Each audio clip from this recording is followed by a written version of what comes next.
Hi everyone, this is Sudhakar Bhogam. Welcome to SB tech tools. Last వీడియోలో algorithm introduction గురించి చూసాం. ఈ వీడియోలో స్టెప్ ఫామ్ గురించి నేను క్లియర్ ఎక్స్ప్లెయిన్ చేస్తాను. వీడియోని స్కిప్ చేయకుండా ఎండ్ వరకు చూడండి, మీకు ఈజీగా అండర్స్టాండ్ అవుతుంది. Okay, so what is mean by step form?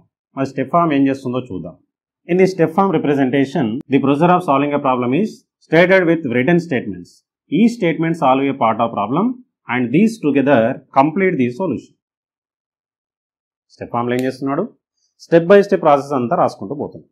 అంటే ఒక ప్రాబ్లమ్ని సాల్వ్ చేయడానికి ప్రొసీజర్స్ రాసుకుంటూ పోతున్నాడు. One by one step wise statements రాసుకుంటూ ప్రొసీజర్ని ఫాలో అవ్వకుంటూ ప్రాబ్లమ్ని సాల్వ్ చేస్తున్నాడు. క్లియర్? ఆ రాసే స్టెప్స్ ఏవైతే ఉన్నాయో వాటిని మనం స్టేట్మెంట్స్ అంటాము. ఆ స్టేట్మెంట్స్ అన్నింటినీ కంబైన్ చేస్తే మనకు ఫైనల్గా సొల్యూషన్ అనేది వస్తుంది. ఓకే, ఇంకా ఏమంటున్నాడు చూద్దాం. The step form uses normal language to define each procedure. ప్రొసీజర్ని రాయడానికి మనం యూజ్ చేసే లాంగ్వేజ్ వచ్చేసి నార్మల్ లాంగ్వేజ్ యూజ్ చేస్తూ ఉంటాం. అంటే ఉమన్ లాంగ్వేజ్ యూజ్ చేస్తాం. ఏ లాంగ్వేజ్ అంటే ఇంగ్లీష్ లాంగ్వేజ్. ఇంగ్లీష్లో రాసుకుంటూ స్టెప్ బై స్టెప్ ఫాలో అవ్వకుంటూ పోతాం. క్లియర్? ఒక చిన్న ఎగ్జాంపుల్ మనం చూద్దాం. ఎగ్జాంపుల్ చూసినట్లయితే, write an algorithm to calculate sum of two numbers. ఏ ప్రాబ్లంకైనా మనం అల్గారిథం అనేది రాయొచ్చు. మరి ఇక్కడ సమ్ ఆఫ్ టూ నెంబర్స్ని ఇంప్లిమెంట్ చేయాలంటే, ఆ ప్రాబ్లమ్ని సాల్వ్ చేయాలంటే మనం రాసే ప్రొసీజర్ ఎలా ఉంటుంది, స్టేట్మెంట్స్ ఎలా ఉంటాయి చూద్దాం. ఇప్పుడు ఫస్ట్ స్టెప్ రాసుకుంటూ పోవాలి.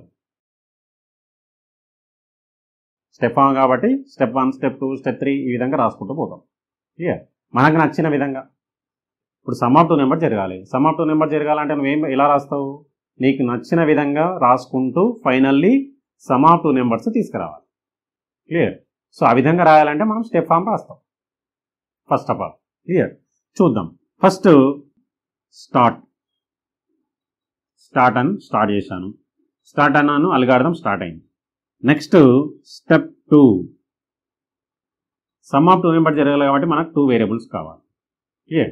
సో 2 వేరియబుల్స్ కావాలి కాబట్టి declare 3 variables A, B and some.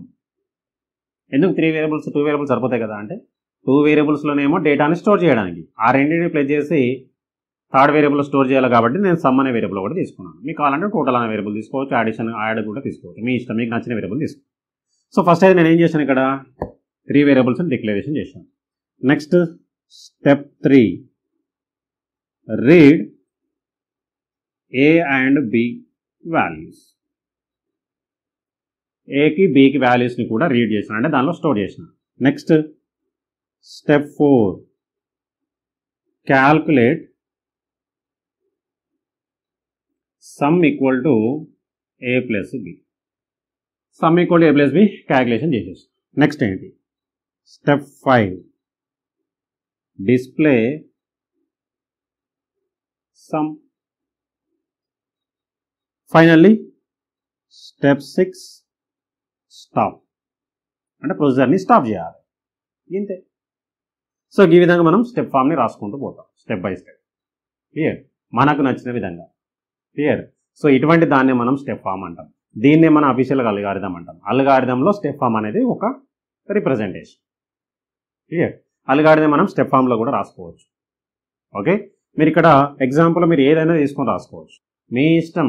Largest of 2 numbers కానీ, లార్జెస్ట్ ఆఫ్ 3 నెంబర్స్ కానీ, ఫ్యాక్టరల్ ప్రోగ్రామ్ కానీ, ప్రైమ్ నెంబర్ కానీ, మీ ఇష్టం. ఏ దానికైనా, ఏ ప్రాబ్లంకైనా so step by step process రాసుకుంటూ పోతే దాన్ని మనం స్టెప్ ఫామ్ అంటాం.